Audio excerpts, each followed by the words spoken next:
आप सभी का हमारे YouTube चैनल पर स्वागत है। जैसा कि हम बात कर रहे हैं आज के समाचार पत्रों पर छपी विभिन्न महत्वपूर्ण सूचनाओं की, जो कि सूचनाएं रहती UP SSC, UP PSC, TGT, PGT, शिक्षक भर्ती, SSC, बैंक, रेलवे, GD, तमाम वो खबरें, चाहे रेलवे की हो, चाहे यूपी पुलिस की हो, या उत्तर प्रदेश की हो, या अन्य प्रदेशों की हो, या सभी यूनिवर्सिटियों से संबंधित खबरें हो, सभी खबरें एग्जाम नगरी आपको 10 से 12 मिनट की वीडियो में प्रोवाइड कराता है। वो खबरें जो आपके लिए बहुत ही महत्वपूर्ण या आपके लिए बहुत ही लाभदायक होती हैं, क्योंकि सही समय पर अगर वो खबर आपके लिए मिल जाए तो आपके लिए किसी वरदान से कम साबित नहीं होती। तो आशा करते हैं जो भी भाई बहन चैनल पे नए हैं, जिन्होंने अभी तक चैनल को सब्सक्राइब नहीं किया है, वो देखिए ब्लैक कलर का सब्सक्राइब बटन लिखा होगा सब्सक्राइब, वहाँ जाकर चैनल को सब्सक्राइब कर बेल आइकन दबा दें।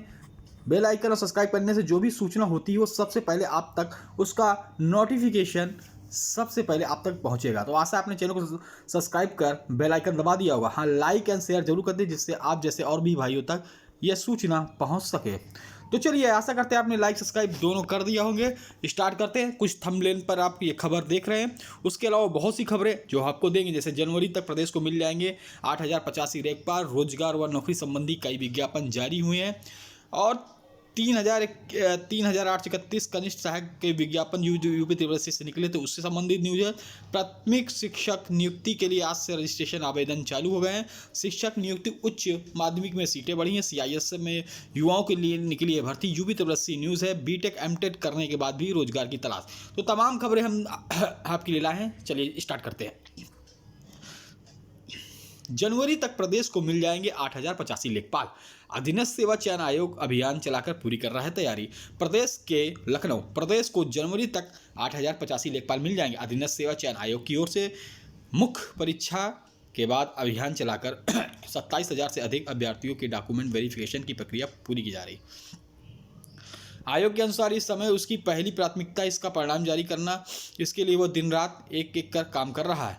आयोग की ओर से राजस्व विभाग के लेखपाल के 8,085 पदों का चयन प्रक्रिया 2022 में शुरू हुई थी। इसके तहत 28 जनवरी 2022 को आवेदन लिए गए थे और 31 जुलाई 2022 को लिखित परीक्षा आयोजित की गई थी। इसका परिणाम 2 मई 2023 को जारी किया गया। इसमें 27,455 अभ्यर्थी का परिणाम जारी किया गया। इसमें से सब 22 अभ्यर्थियों को डिबार करते हुए अब आयोग ने 27,433 अभ्यर्थियों को डॉक्यूमेंट वेरिफिकेशन 19 सितंबर शुरू किया। आयोग के अध्यक्ष प्रवीण कुमार ने बताया कि हमारे यहाँ प्रतिदिन डॉक्यूमेंट वेरिफिकेशन की क्षमता 300 प्रतिदिन थी। इसको दुगुना बढ़ाकर 700 अभ्यर्थियों डॉक्यूमेंट वेरिफिकेशन प्रतिदिन किए जा रहे हैं। इसके अलावा आयोग के विभिन्न कर्मचारी अधिकारी लगाए गए हैं। इस समय आयोग की प्राथमिकता जल्द से जल्द लेखपाल भर्ती का परिणाम जारी करने की है। इसके लिए दिसंबर अंत तक या जनवरी के पहले सप्ताह तक लक्ष्य रखा गया है। 30 नवंबर तक डॉक्यूमेंट वेरिफिकेशन पूरी करने के बाद इनकी अन्य अनौपचारिकता पूरी कर जल्द परिणाम जारी करेंगे। PT का भी परिणाम जल्द। लेखपाल के साथ साथ ही और प्रारंभिक अर्हता परीक्षा PT का परिणाम भी तैयार किया जा रहा है। आयोग की ओर से 28-29 अक्टूबर को 35 जिलों में परीक्षा का आयोजन किया गया था। इसमें से 20 लाख अभ्यर्थियों समेत 14 लाख अभ्यर्थी शामिल हुए थे।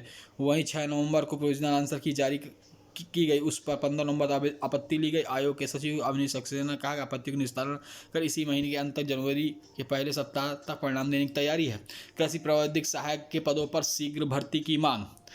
तो देखिए, बीते 10 महीने से लंबित कृषि प्रौद्योगिक सहायक पदों पर शीघ्र भर्ती की प्रक्रिया शुरू किए जाने की प्रतियोगी छात्र संघर्ष समिति ने मांग की है। समिति से जुड़े छात्रों ने कहा कि कृषि प्रौद्योगिक सहायक के 3,446 पदों की भर्ती के लिए वर्ष 2022 में विज्ञापन जारी किया जाना था, जो कि 10 माह बाद भी अभी तक जारी नहीं किया गया है। कृषि छात्रों ने कई बार लोक सेवा आयोग, अधीनस्थ सेवा चयन आयोग का धरना प्रदर्शन भी किया, लेकिन कोई सुनवाई नहीं हुई। छात्र अभिनव मिश्रा, विशाल सिंह, अमित शुक्ला, निखिल शुक्ला, ब्रजेंद्र पांडे आदि ने आयोग को ज्ञापन सौंपकर भर्ती की मांग का विज्ञापन सीख जाने की मांग की है। आयोग से मिला है आश्वासन। ज्ञापन देने पर कृषि छात्रों के आयोग की तरफ से आश्वासन दिया गया कि उनसे विज्ञापन पर कार्य शुरू कर दिया गया है। कुछ नए पदों पर याचन प्राप्त हुई, जल्द ही कृषि प्रौद्योगिक सहायक की भर्ती का विज्ञापन निकाला जाएगा। लखनऊ में अग्निवीर भर्ती रैली आज से। लखनऊ की अग्निवीर भर्ती रैली 16 शुरू हो गई, 22 नवंबर तक चलेगी। इसमें general duty, technical clerk, store keeper, technical tradesman श्रेणी के पदों पर भर्ती की जाएगी। वहीं महिला मिलिट्री पुलिस के लिए 27-28 को लखनऊ में होगी। मध्य कमान जनसंपर्क अधिकारी शांतनु प्रताप सिंह ने बताया कि भर्ती कार्यालय के तहत आने वाले जनपदों में 11,000 अभ्यर्थी अखिल भारतीय समान लिखित प्रवेश परीक्षा में पास हुए हैं। यह भर्ती अब अगले चरण में हिस्सा लेंगे। दूसरी महिला मिलिट्री पुलिस के लिए उत्तर प्रदेश उत्तराखंड भर्ती रैली 27-28 नवंबर तक कराई जाएगी। महिला मिलिट्री पुलिस के लिए यूपी उत्तराखंड से 1500 से अधिक अभ्यर्थी सफल हुए हैं। आगरा में भर्ती 4 दिसंबर से। शांतनु प्रसाद बताया कि भर्ती कार्यालय आगरा के अंतर्गत आने वाले जनपदों में general duty, technical store keeper, technical tradesman 10वीं 8वीं पास पदों की भर्ती के लिए 4 दिसंबर शुरू करने होगी, जो कि 13 तक चलेगी। 3831 पदों पर विज्ञापन की चुनौती। लखनऊ 26 विभाग कनिष्ठ लिपिक, कनिष्ठ सहायक के 3831 पदों पर विज्ञापन हाईकोर्ट में चुनौती दी गई है। इलाहाबाद हाईकोर्ट लखनऊ फील्ड में भर्ती के ओबीसी, एससी, एसटी वर्ग के नियमानुसार आरक्षण न देने के आरोप वाली याचिका पर उत्तर प्रदेश सेवा अधीनस्थ चयन आयोग से 2 हफ्ते में जवाब मांगा है। न्यायमूर्ति मनीष माथुर की एकल पीठ ने यह आदेश अभ्यर्थी गरिमा मौर्य की याचिका पर दिया। याचिका में कहना है कि 4 अगस्त 2023 को आयोग ने 3831 पदों पर चयन का विज्ञापन जारी किया था। इस भर्ती में परीक्षा वर्ष 1994 के SC, ST, OI, OBC के लिए क्रमशः 21 व 27% आरक्षण प्रावधानों का पालन नहीं किया। याचिका ने आरक्षण के प्रावधानों का पालन न करने निर्देश देने का आग्रह किया, पालन करने के लिए निर्देश आग्रह किया। जनवरी तक प्रदेश को मिल जाएंगे 8085 लेखपाल। देखिए, जॉब अलर्ट, जो विज्ञापन संबंधी कई सूचना रोजगार संबंधी विज्ञापन जारी, उनको एक नज़र में देखेंगे। CISF में युवाओं की निकली भर्ती। हेड कांस्टेबल पदों पर 215 पदों पर निकली है भर्ती। आवेदन की अंतिम तिथि देखें तो 28 नवंबर 2023 है। न्यूनतम सीमा अगर देखें तो 18, अधिकतम 23 वर्ष है। अगर आप सभी एलिजिबल हैं तो ज़रूर अप्लाई करिएगा। अप्लाई करने के लिए आप यहाँ आवेदन कर सकते हैं CISF-recruitment.cis.gov.in पर। IIT जम्मू में आवेदन करें। 59 पदों के लिए निकली है। कुल सचिव, उप कुल सचिव, अन्य पद खाली हैं। आवेदन की अंतिम 16 दिसंबर 2023। आयु सीमा अधिकतम 50 वर्ष निर्धारित है। आवेदन के लिए अप्लाई IITjammu.ac.in पर अप्लाई कर सकते हैं। TMC में नौकरी की संभावना 29 पदों पर। मेडिकल ऑफिसर, टेक्नीशियन पद के रिक्त है। आवेदन की अंतिम 21 नवंबर 2023। आयु सीमा अधिकतम 55 वर्ष निर्धारित है। आवेदन के लिए TMC.gov.in पर ऑनलाइन आवेदन कर सकते हैं। HL में रोजगार के 84 पदों पर निकली भर्ती। सीनियर मैनेजर, सिक्योरिटी ऑफिसर आदि पदों पर मौके। अंतिम तिथि 30 नवंबर 2022 है। पात्रता स्नातक, स्नातकोत्तर, डिप्लोमा व निर्धारित पात्रता है। आवेदन करने के लिए www.hl/india.co.in पर ऑनलाइन आवेदन कर सकते हैं। राष्ट्रीय प्रौद्योगिकी संस्थान में 47 पदों पर निकली है। टेक्निकल असिस्टेंट, अधीक्षक, टेक्नीशियन आदि पद के खाली हैं। आवेदन की अंतिम तिथि 29 नवंबर। पात्रताएं 12वीं, ITI, BTech, BE, BTech अन्य पात्रता है। आवेदन करने के लिए अगर पात्रताएं रखते हैं तो NITP.ac.in पर ऑनलाइन आवेदन कर सकते हैं। RRI ने जारी किया विज्ञापन। 12 पदों पर सहायक सूचना अधिकारी के पद रिक्त है। आवेदन की अंतिम तिथि 4 दिसंबर 2023 से। पदानुसार 12वीं ग्रेजुएशन डिग्री, अन्य पात्रताएं शामिल है। आवेदन के लिए www.rri.res.in पर करें। विभिन्न पदों के लिए विज्ञापन जारी। राष्ट्रीय दक्ष दिव्यांगजन सशक्तिकरण संस्थान प्रति नियुक्ति के आधार पर प्रिंसिपल के पद खाली। लास्ट डेट 25 नवंबर 2023। NIVH.gov.in पर ऑनलाइन आवेदन करें। भारतीय विज्ञान संस्थान IISc लाइब्रेरियन के पदों पर रिक्तियाँ 26 नवंबर तक आप लोग IISc.ac.in पर ऑनलाइन आवेदन कर सकते हैं। प्राथमिक शिक्षा नियुक्ति के लिए आज से रजिस्ट्रेशन व आवेदन चालू है। तो आप देख सकते हैं बिहार लोक सेवा आयोग BPSC के पहले चरण की शिक्षक नियुक्ति में प्राथमिक की रिक्त 9431 सीटों के लिए गुरुवार को रजिस्ट्रेशन शुल्क आवेदन स्वीकार करेगा। संयुक्त सचिव सह परीक्षा नियंत्रक शिक्षक नियुक्ति सत्यप्रकाश शर्मा ने बताया कि 25 नवंबर तक रजिस्ट्रेशन शुल्क आवेदन के लिए लिंक उपलब्ध रहेगा।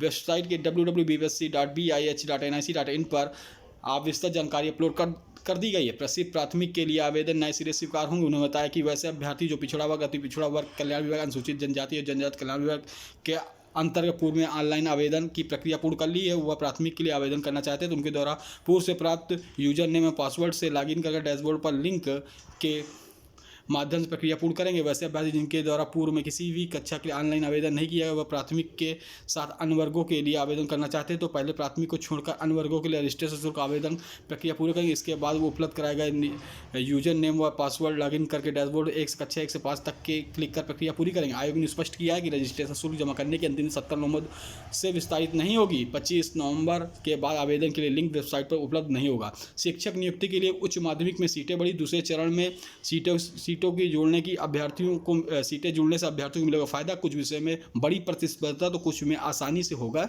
चयन। तो आप देख सकते हैं शिक्षक नियुक्ति के दूसरे चरण में सबसे अधिक सीटें माध्यमिक बढ़ी हैं। पहले चरण की करीब 34,150 सीटें दूसरे चरण में जुड़ी गई। दोनों मिलाकर माध्यमिक में सीटें जोड़ने से अब उच्च माध्यमिक सीटें बढ़कर 52,727 हो गई हैं। BTech MTech करने के बाद भी रोजगार की तलाश। तो आप देख सकते हैं अध्यक्ष graduate engineering student welfare association ने कहा है कि उत्तर प्रदेश में हर साल 2 लाख इंजीनियरिंग स्नातक निकल रहे हैं। निजी सेक्टरों में सबसे मनपसंद नौकरी नहीं मिल पा रही, यही कारण है कि सरकारी नौकरियों में प्रति इनका रुझान बढ़ा है। तमाम इंजीनियरिंग बैकग्राउंड के छात्र 10 से 5 हज़ार की नौकरी करने को विवश हैं। नियमित भर्तियां हो तो शायद कुछ सुधार हो।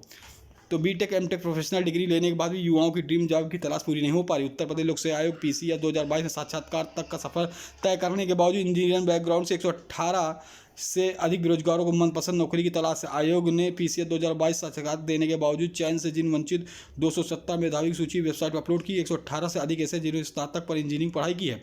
इसके अलावा कई गणित अभ्यर्थी गणित, फिजिक्स, केमिस्ट्री, बायोटेक्नोलॉजी आदि पढ़ाई करने के बाद मनचाही नौकरी की तलाश के भटक रहे हैं। पीसीएस 2022 की मुख्य परीक्षा में सफल 1071 अभ्यर्थियों में 1048 ही साक्षात्कार में शामिल। इनमें से 314 अभ्यर्थियों अंतिम रूप से चयन हो चुका है। 684 अभ्यर्थियों 270 ने संयोजन के लिए अपना वेबसाइट पर साझा करने की सहमति और आमतौर पर आईएएस और पीसीएस की ग्लैमरस जॉब के लिए इंजीनियरिंग या प्रोफेशनल बैकग्राउंड के अभ्यर्थी नौकरी छोड़कर तैयारी करते हैं। पिछले सालों में इनका चयन ग्राफ भी बढ़ा है। जाहिर है तमाम इंजीनियरिंग बैकग्राउंड में अभ्यर्थी को चयन नहीं हो पाता, वो अपनी विशेषज्ञता के अनुरूप नौकरी खोज लेते हैं। लेकिन हैरानी की बात है कि 118 अधिक बीटेक एमटेक अभ्यर्थी जिनकी नौकरी की तलाश पूरी नहीं हुई, आयोग की संस्तुति आस लगाए हुए। गौरव मतलब पीसीएस 2022 के लिए 6,02,997 अभ्यर्थियों ने आवेदन किया, जिनमें से 3,29,310 प्रारंभिक परीक्षा में शामिल हुए थे। पुरानी पेंशन के लिए मांगा गया शिक्षकों का ब्यौरा। परिणाम पर सवाल उठाने वाले 741 को नोटिस। तो बीपीएससी को अभ्यर्थियों ने शपथ पत्र नहीं दिया, जल्द मांगा जवाब। तो ऐसे अभ्यर्थियों को आयोग में अभ्यर्थियों पर आगे परीक्षाओं में शामिल पर लग सकती है रोक। सूबे में शिक्षक आवास नीति तैयार करेगी। तो देखिए पटना से खबर, शिक्षा विभाग किराए पर आवास देने के इच्छुक लोगों संग किया गया मंथन। वर्ल्ड कप से विश्व कप सेमीफाइनल न्यूजीलैंड को मात देकर कोहली समी के रिकॉर्ड, विराट की विजय के साथ टीम इंडिया फाइनल में। 50वां वनडे शतक ठोक कोहली ने सचिन का रिकॉर्ड तोड़ा। यह रही आज के समाचार पत्रों पर छपी प्रमुख सूचना। ऐसी खबरों के लिए आप सभी भाई चैनल को सब्सक्राइब कर बेल आइकन दबा दें, जिससे आपको डेली रोज उसी डेट की समाचार, उसी डेट की खबरें आपको मिलती रहे। चैनल को लाइक, सब्सक्राइब, शेयर जरूर कर दें। जय हिंद, जय भारत, धन्यवाद।